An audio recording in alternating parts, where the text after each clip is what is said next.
Good day everyone, welcome to Lizzie and Chance online training.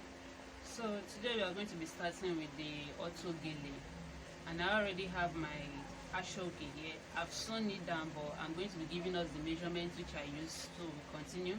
So we have two steps here. We have the base and the frame of autogele. So this is the base of our autogele. We call this the base of autogele. So the measurements required here is I cut out 3 pieces of ashoke, which each piece is 22 inches. After sewing it down, I have 21 inches. So I joined the 3 pieces together. This 22 inches, 22 inches. This is supposed to be the third one, but I've pleated this one. That is why it's like this. So the way we pleat this one now, just an illustration of how I got this. You fold this part in like about an inch, something like this.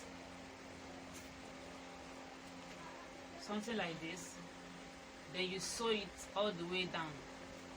After sewing it down with your machine, then you pleat another one, not on top of it, but initially something like this next to it, then you sew it down as well.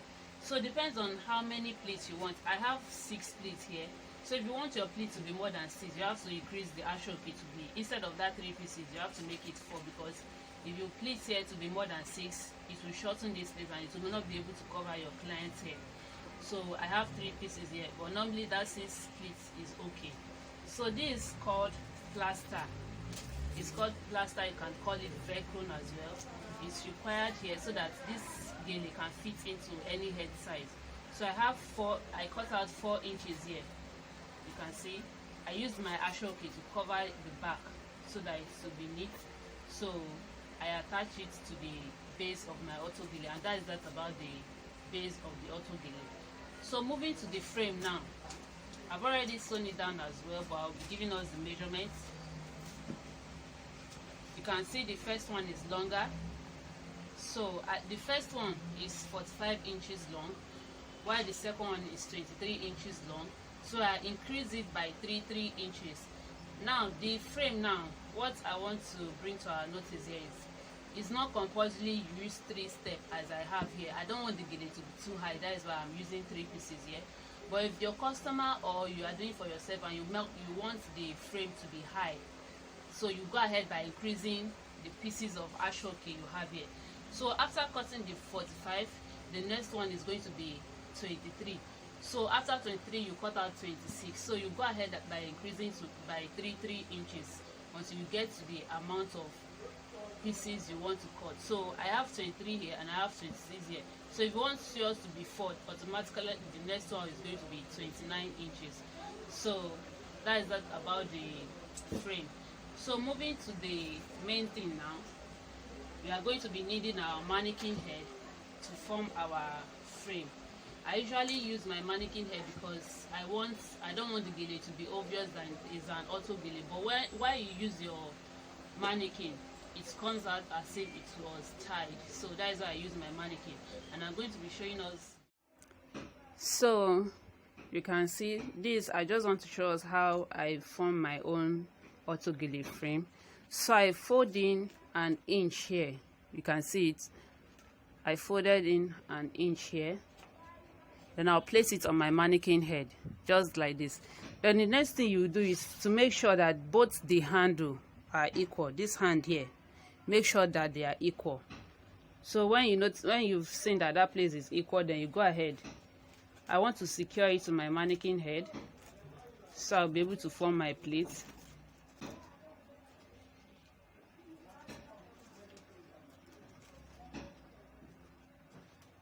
So like this. So you go in with your matching thread. I've passed a matching thread into my needle, so you secure this down.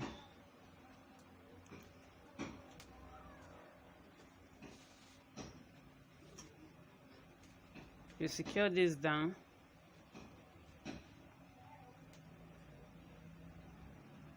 So after you've done this, then you start forming your pleats.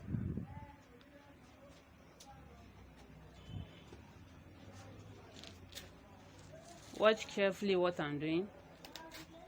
you start forming your pleats, something like this. You fold it in, and make sure you are not folding it in too much so that you have a very nice pleat.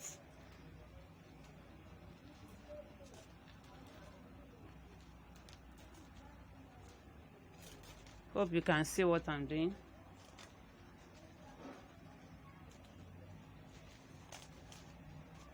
This place requires you to do it with patience. You don't have to rush so that your pleats will come out very well.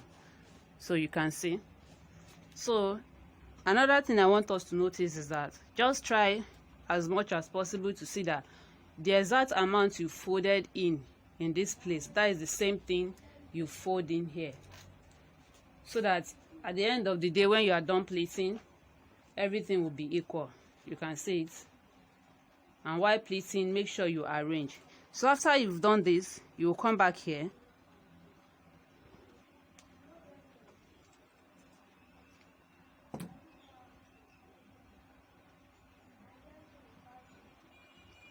You come back here, something like this.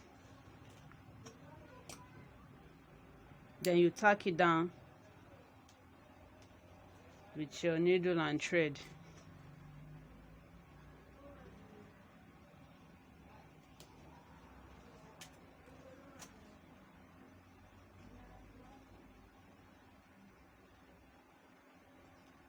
Make sure you tack it very well so that the autogele will last.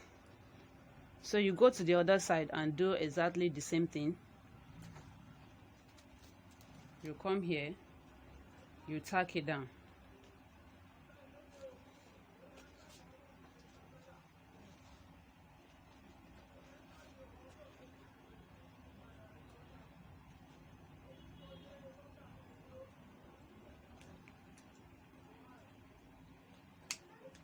So that is how I will continue forming my pleats. I'll go in again. From here, you fold it in.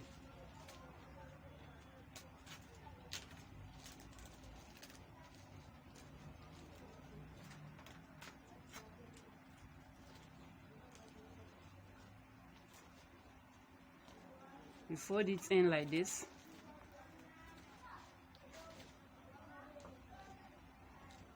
You can see as I'm pleating, I'm arranging. So another thing, while pleating, when you get to this part here, make sure that you pull it out a bit. That is what will make your frame to come out very well, as if it was tied. It's not be obvious that it's an autogele. So you try to pull your hand out here so that the frame will come out very well. You can see. So you try to pull your hand, yeah, not too much, a bit. Then you tack it down. So that is how you continue pleating and tacking it down. When you get to this part, you can see that this next one is short. So wherever this gele stop, that is where you tack it down, because the next one coming at the back will automatically cover the handle down. So that is how you will continue until you get to the last pleat. This is my pleat. You can all see I brought it out from my mannequin head. This is what I have. You can see. So this was the place I was talking about, that when you are forming your pleat, don't press down. Just pull your hand out. You can see how the frame is coming out here. You can see it. But if you want your frame to be bigger than this, as I've explained earlier, because I used three pieces of ashoke for the frame. So if you want yours to be bigger than this, or you are working for a client normal round, you should use like 4 to 5 pieces. But just for the sake of the video, just for you to see how I form mine, that is why I use 3 pieces here. So that is why it's small like this. But if you want it to be bigger, you can go ahead by increasing by 3 inches until you get to the 4th, 5th and 6th one, any pieces you want to use. So after doing this now, I brought it out from the mannequin head. I now tack, as you can see here, I pass my needle through this place and I tack it down. I tack like 4 places. I'm supposed to tack like 5 places. I'll tack here down 2, 3, 4. So the 5th one, I just want to show it in the video so you can see how I tack it down. I'll just pass my needle through this place. make sure that when you are passing it, you are arranging the pleat so that the pleat can be well arranged before you tack it down. You can see I've passed my needle through it. So I'll just turn it. I'll open this place here. I'll pass my needle through it back, but I'm not going to be bringing it out from this part because I don't want it to be too tight like this. No. So I'll just pick like 2 from the frame on top, then I'll pass my needle through it back again, something like this. Then from the two pieces of the frame, then I'll bring it out and tack from here. The reason why I don't want to tack it here is that so that it will not be obvious that it's being tacked. So I'll just tack it here. You can see it. So when you tack here and you cut, that place is not going to be visible. You can see it's inside, it's not visible, and it's loose, but it's still secure. There's no way to go scatter because the thread has hold it down, but it's loose and it's looking as if when you tack it, then now you go ahead and you bring your base of the autogele. This is the base. So I want to show us how you'll be tacking this frame to the base.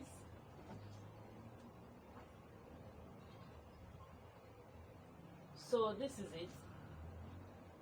Before you go ahead and tack, you check that both sides are equal. So when you start checking, you can see where this hand stops. You try as much as possible to see that this place is equal as well. You can see it. So before you start tacking, you don't just tack from here straight like this. You pull your hand out because you want it to look as if it was a tight gele. So you bring your hand out like this. You can see it. We want it to have a C shape in front.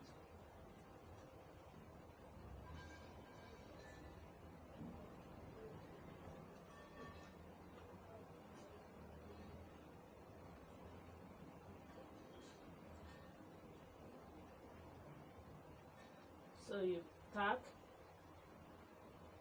You can see I'm not tacking everything from the frame. I'm just picking little pieces from the frame, then I'm tacking it down to the base. Watch carefully what I'm doing.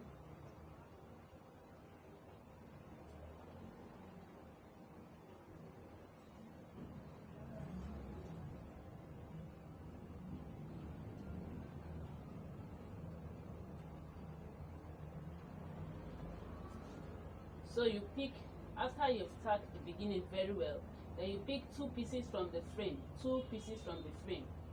then you tack it to the base.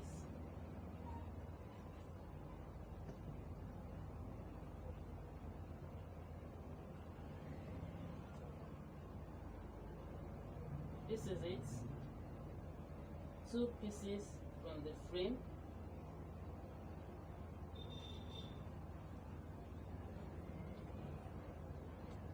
Then you tack to the base. So when you've already tacked it a bit, when you get to this point, you pull your hand back. Just for us to get that C shape, you pull your hand back. You can see it. I pulled my hand back, then I'll start tacking. Just that 2 pieces, I'll start tacking it. I've pulled my hand back here. You know, I started from the beginning here, so I pulled my hand back to get that C shape. So I'll go ahead again and continue tacking it down to the base. So that is how we'll continue until we get to the end part. Let me quickly show us something before I go ahead and finish tacking mine. So when you get to this midpoint now, you make sure that your frame is immediately on top of the last split of the base. You can see it. We started from the first part here, then we put our hand back. So when you get to the midpoint, make sure that the frame is at the back side of the pleats of your base. So you continue tacking. When you get to this part again, you will now pull your hand back. You can see it. When you are almost at the end part here, you now bring your hand to the front just to get that C shape in front of it. I hope you understand.